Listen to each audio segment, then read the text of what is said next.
Monitor the latest forecast and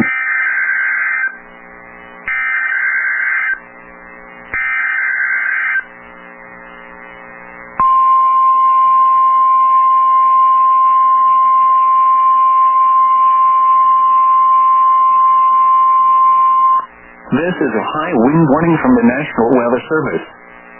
For the following, in Colorado, the Southern Front Range foothills including Idaho Springs and Evergreen, high wind warning in effect from 10 a.m. Thursday to noon Mountain Daylight Time Friday. West winds 25 to 40 miles per hour with gusts up to 80 miles per hour expected. Where? The Southern Front Range foothills, with the strongest winds along and north of I-70. When? Winds will strengthen this morning, and remain quite strong through this afternoon and evening. A slight decrease is possible tonight.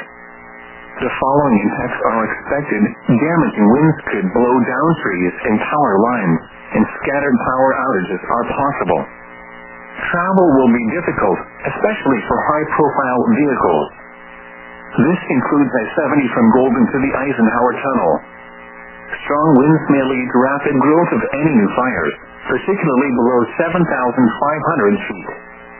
Drivers of high-profile vehicles should consider delaying travel until winds subside Friday afternoon. People are urged to secure loose objects that could be blown around or damaged by the wind.